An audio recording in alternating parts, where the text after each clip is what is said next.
Hi everyone, this is RNA at sana'y palagi kayong nasa mabuting kalagayan. Today, unbox and testing po tayo ng isang unit from Umarex Legends S25 Revolver. This is a CO2 air gun. Okay, this is not an airsoft, this is an air gun. Buksan po natin. From the box, the manual and the maintenance manual and the unit. Napakaganda po ng unit. Okay, Legends S25 Revolver. Okay. Caliber 4.5 mm, .177.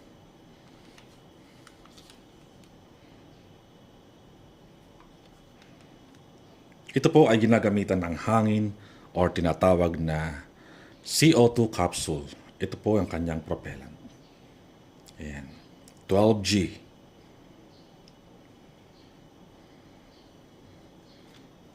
Ikutan natin. Yung sight po niya is fixed, front and rear. Yan. Pero adjustable po yan. Nakikita naman natin. Napakaganda. So, pagbukas po niyan, ito po ang kanyang safety. Yan. Nakikita po natin, F means fire, S means safety. Ngayon, naka-safety po yan. Bubuksan natin. Pupush lang po natin sa fire. Then, you're ready to go. Pagka bubuksan po natin ito, push and hold. Then, push nyo po sa kabila. At ito po ang kanyang lalagyanan or shells. Yan po. Ito po. Dito natin ilalagay ang kanyang bala. Ito po ay lead pellets or sa Tagalog ay tingga. Yan, ginagamitan po yan nito. Dito po yan i-insert. 6 round. Tingnan natin. Para po siyang totoo. Kung ano po yung sa totoo, ganoon din po dito. Kung kayo po ay mag-hunt ng mga maraming daga sa inyo, pesticide, mga namumurwisyo, this is good para doon. At syempre, kung may mga magnanakaw din sa inyo, you can also use this for home security defense or home defense. Kasi po ito ay tingga. No? Ang pagpasok po niyan, gaganon nyo lang. Then that's it. Naka-fire po yan. Pero pag isi-safety nyo, pupush nyo lang po yan. Yan. Kahit anong kalabit nyo po yan. Hindi po yan gagana. Sinafety ko lang po muna. Okay. So, gagamitan po natin siya ng hangin. Siyempre, hindi po natin mapapagana yan kung walang hangin. Ito po ang kanyang propellant na tinatawag or hangin. This one's called capsule, but yung iba tawag nila is caplet or cartridge. But I call this capsule. No? 12G, yung walang threaded po dito. Kasi yung ibang threaded, hindi po pwede yung may threaded dito. So, walang threaded lang ang kailangan. Buksan natin. Dito po yung kanyang pull lang po siya, hihilahin nyo lang po. And then, hindi nyo na kailangan tanggalin po yan. Pero syempre, kailangan po natin siya lagyan ng hangin. Doon po, makikita nyo po yung kanyang bulb, yung may color green. Hindi po natin siya pwedeng gamitin ng hindi natin nilalagyan ng silicone lube. Hindi rin po siya lalong pwedeng gamitan ng DW40, Singer oil, baby oil, or kahit anumang pong oil, engine oil, lalong hindi po pwede. Tanging silicone lube lamang. At ito po ang aking ginagamit dyan. Yan. Silicone lube. Lalagyan lang po natin siya ng konti. Ang paggamit po nito ay before and after. Okay? Yan. Hintayin lang po natin na ma-absorb niya Yan. Medyo mag-aantay lang tayo ng konti. Nakikita naman natin yung oil na doon siya. Yan. Then, syempre, lalagyan na po natin ito. Yung kanyang capsule. No? Ang pagsalpak po niyan, ito po, ang nguso, ay nakatapat dun sa bag. Pagka ganyan po, luwagan niya po. Ito po ang kanyang pihitan. Yung switch niya, luwagan niyo lang po muna para po pumasok itong capsule. Yan. So, babalik po natin dyan. Nakikita niyo po ba yun? Kailangan niyo pong antayin lumapat po muna yan. Yan. Mahigpit na siya, meaning nakalapat na siya. Kapag ka nakalapat na po yan, and then kailangan niyo pong madaliin na higpitan ulit. Clockwise, no? Kailangan yung tukuran ito ng daliri nyo kasi minsan sumasabay po yan. Umiikot yan, no? At kapag hinigpitan po natin yan, that means mapubutas na po yung pinakanguso niya doon. Kapag nabutas na po yan, hindi na natin siya pwedeng tanggalin, kailangan gamitin na po natin. Or else, masasayang po ang capsule, sayang naman. No? So, kailangan higpit, hawak dito. Yan.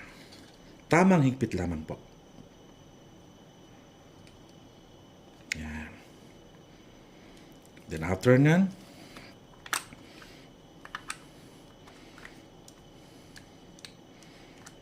yan nga po natin. Yan. Then, ready to go po tayo. Ika-testing na po natin siya. Okay? I-ready ko lang po yung ating target. Oh, by the way, this is the reloader. Kasama na po yan sa box. Yan. Pero ako, hindi ko po ginagamit yan kasi mas mabilis pa po maglagay ng ano rito. Oh, by the way, I forgot to put the ammo. I'm sorry. Push. Then push sa kabila. Wait lang pa. Lalagyan natin.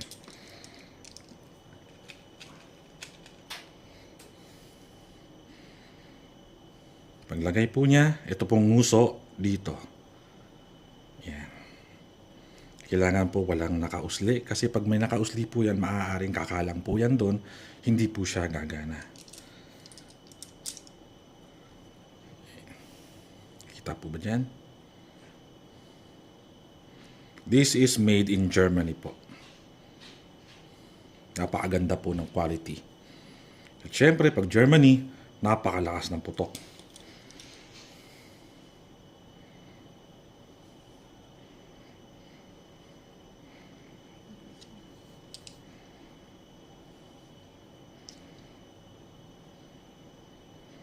Iwasan po natin na may nakausli kasi kagaya po na nabanggit ko, kakalang po yan. Napakadali lang naman po, isusuot nyo lang siya dito. Yan po ay rubber, yung pinakagilid niya. 6 round. Kung kayo may mga salbahing daga dyan na namumurwisyo sa inyo, napakagandang gamitin po nito. At kayang-kaya rin po kayo ipagtanggol nito. Yung sarili nyo at syempre, yung family nyo. Sinusuot lamang po yan ng ganyan.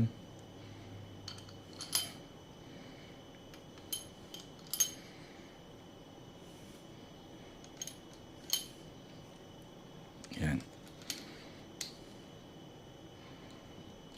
Make sure na walang nakausli. Then, syempre, babalik na po natin yan. Okay? Safety ko lang po muna. At pagka binalik po natin yan, iikot lang po natin siya ng isang beses ulit. Yan. Pag may tumulog na po siya, then, good na po tayo. Safety ko lang, i-ready ko po ang ating target.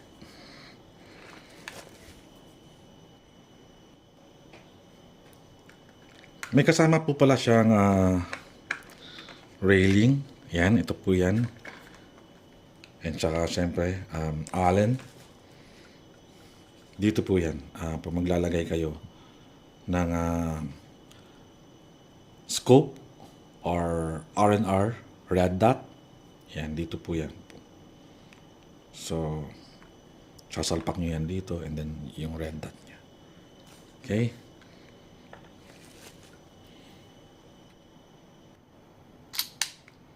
Testing test fire. Firing.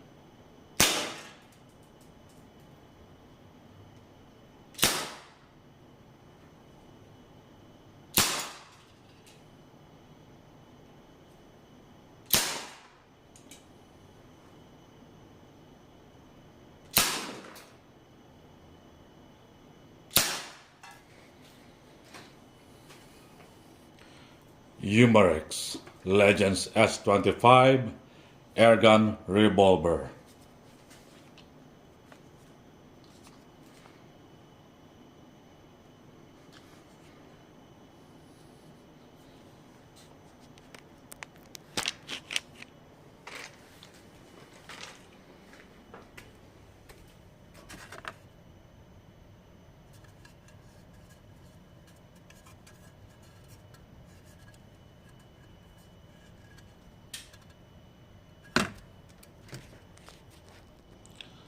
Sa mga interested po sa unit na to, pwede po kayong mag-direct message sa aming FB page, RNA Hobby Shop.